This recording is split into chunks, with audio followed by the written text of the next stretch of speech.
Você falou da questão do guia espiritual, lembrei lá dos primeiros escritos na página 39, na edição de 95, diz assim, ela falando sobre cartões de ouro dos anjos.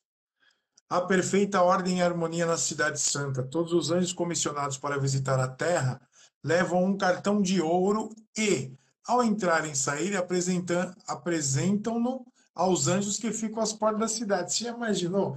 Dando uma, é um crachá, cara. Os anjos eu nunca ouvi falar isso na Bíblia. Aí você tem a loucura também dos extraterrestres, né? Que ela fala lá nos primeiros escritos na página 40, que diz: o Senhor me proporcionou uma vista de outros mundos. Foram-me dadas asas e um anjo me acompanhou na cidade a um lugar fulgurante e glorioso. A relva era de um. Ó, aqui, ó. A relva era de um verde vivo. Lembra de alguma coisa? Ah, o cordãozinho. E os pássaros gorjeavam ali cânticos suaves. Os habitantes do lugar eram de todas as estaturas, nobres, majestosos e formosos. Ostentavam, expressavam a imagem de Jesus, o semblante irradiava santa alegria, era a expressão da liberdade. Perguntei a um deles por que eram muito mais formosos que o da terra. A resposta foi: vivemos em estrita obediência aos mandamentos de Deus. A questão aqui da questão de colocar o sábado, né? E não caímos em desobediência como os habitantes da terra. Então fui levado ao mundo que tinha 7 luas, vi ali um bom e velho Enoque que tinha sido transladado. Cara, ela achou até Enoque, É, amigo. Um Enoque é. ela conseguiu achar. Sim, sim, o bom e velho Enoque lá em Saturno, né? Como é que consegue, É, como é que as pessoas conseguem ler isso e, e assim, quando você vê Paulo falando assim, olha, eu não vou falar nada, não, eu fui até um lugar aí, eu vou falar nada, não, que vocês não vão entender nada. E aí eu fico assim, entendendo, pô, ela conta aqui uma situação que nem Paulo hum, hum. contou. Então, é interessante a história por trás dos bastidores dessas duas visões dela, né? É, a primeira sobre os cartões de ouro ali. Essa visão é dos cartões de ouro, seria um Orocard, Mastercard, Orocard, não sei.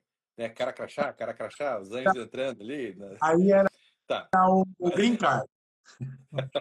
Green Card. Que acontece? É, ela plagiou essa visão de um outro profeta da época, chamado William Foy. Eu coloco isso no livro. Exato. Esse cara, ele era um profeta lá da época, né? Talvez um falso profeta também, provavelmente, né? Pelo que o cara escreveu. E ele já era conhecido no circuito e tal, e ela gostava muito dele. Ela ia nos cultos dele e ficava maravilhada quando ele tinha as visões e falava das visões dele lá pro povo. E aí, olha que interessante. Ela começou a se projetar como uma profetisa nessa época, logo em seguida que ela conheceu esse William Foy, tipo um ano depois. E o cara ouviu falar que ela estava se projetando, falou: Ah, vou lá ver, né? A mulher está se projetando como profetisa e tal, quero ver o que está acontecendo.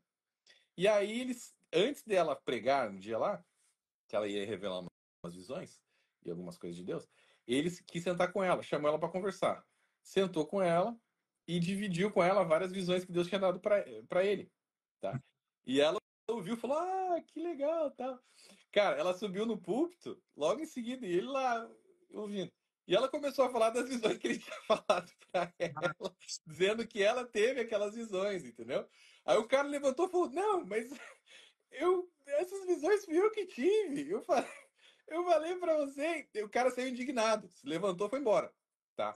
E aí nunca mais quis saber de Ellen White. Aí ele pegou e publicou as visões dele em formato de livro e fez um copyright lá, né, direitos autorais, para que ela não copiasse. Ele já falou: Peraí, essa mulher é doida.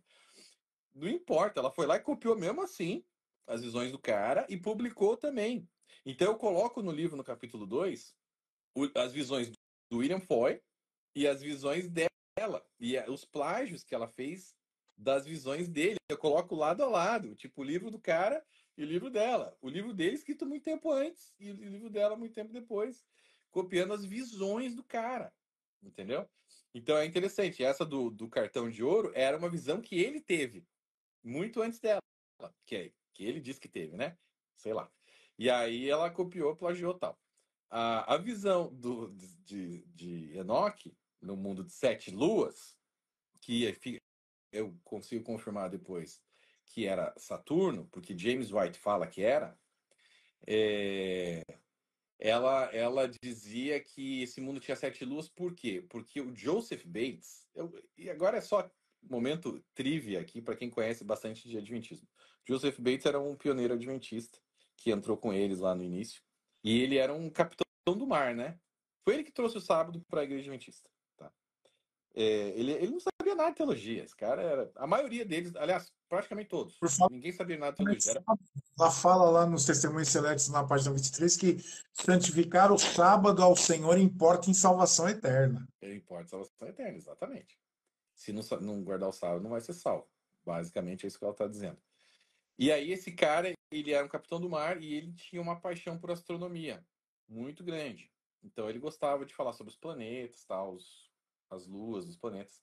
E aí, a Ellen White e James White queriam trazer ele pro lado deles, e porque ele tinha muita influência na época ali entre os pioneiros adventistas, o povo ali que seguia Guilherme Miller, né, que eram chamados já de adventistas. E ele queria trazer o Joseph Bates pro lado dele para poder trazer esse povo pro lado deles e montar uma igrejinha já com bastante gente. Então só que ele tinha um pé atrás com ela. Ele falou: essa mulher aí, acho que ela não é profetisa. Não, não tô botando fé nessa mulher. E aí, o que ela fez? Houve meio que um acordo ali de cavalheiros, onde eles aceitaram o sábado.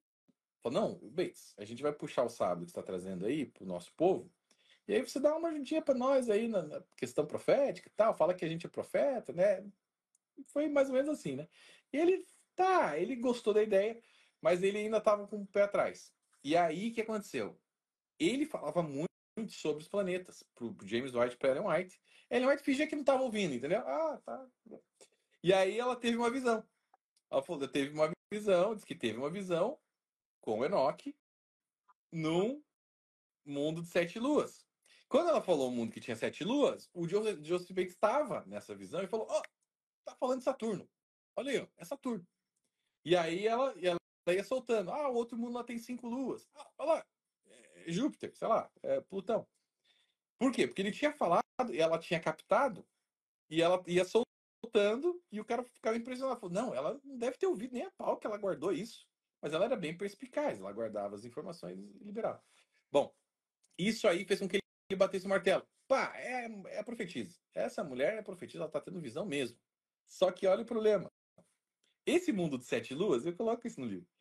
Na época, era o que a ciência conhecia de Saturno, é que ele tinha 7 luas. Hoje em dia, já descobriram mais de 100 e poucas luas já que Saturno tem. Entendeu? Então, assim, se ela fosse uma profetisa verdadeira, ela teria visto o número de luas reais da época. Inclusive, quando Não foram ia mudar. publicadas. Oi? A Lua não ia mudar. Não ia mudar. Não, e até um cara, quando foi escrever o Lowborough, se não me engano, um dos pioneiros, foi escrever a respeito dessa visão dela. Quando ela teve a visão, sei lá, foi em 1847, 48, uma coisa assim. Quando ele foi publicar a visão, já tinha se passado uns 2, 3 anos. A ciência já tinha descoberto mais uma lua, já eram 8 luas que Saturno tinha. E aí, o que ele fez? Ele mudou a visão dela, colocou 8 luas. Na hora de publicar o livro, ela tinha, mas isso tinha sido registrado já antes por James White e tal, que ela tinha dito 7 luas. Ele foi lá, na hora de publicar, ele alterou, cara. Colocou 8. E aí foram descobrir outras luas. Pá, pá, pá, pá. Então, assim, é interessante, né? Só um detalhe dessa visão aí. Tem muita coisa, entendeu? E o caso da Mas necromancia dela também, né? necromancia é outra coisa pesada, né? Pesada. Ela teve. O envolvimento dela com o espírito do esposo falecido. Exatamente. Ela teve um sonho de novo, né? Sonho, visão, tal, em que o marido já tinha falecido e ela sonhou com ele e o marido veio, só que não foi um simples sonho, porque o marido veio e começou a dizer assim, ó, seguinte, eu tô contigo para sempre, fica tranquilo, Eles eu fazem tô um contigo, trato. eu tô contigo, eu fiz um pacto ali e viu, você não deve fazer isso, deve fazer aquilo. relação à conferência geral, você não faça isso, faça aquilo. Na hora de visitar tal pessoa, você faz outra coisa, não faça isso. E começou a dar conselhos para ela nessas visões, nessa visão, né? E ela acatou esses conselhos e ainda falou pro filho, falou, ó, tive um sonho, tal, com teu pai, não sei o que, ele... É uma sessão espírita, é uma sessão de necromancia. Claro. O cara tava morto. Porque assim, ele foi dando os conselhos, ela foi acatando. E ele dizendo que estaria com ela. Assim, é um negócio que, sabe? Os Então, caras dão tão valor ao Antigo Testamento, a questão.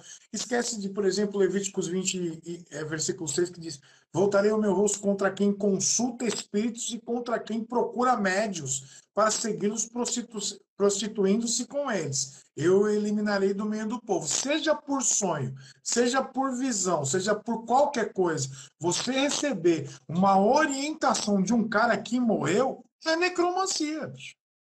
exatamente. Sim, E ele chega para dizer, ó, lá em Apocalipse 28, esses caras não vão entrar no céu. Não vão. O que está preparado é lago de enxofre para esses caras. Como é que a igreja adventista lida com isso?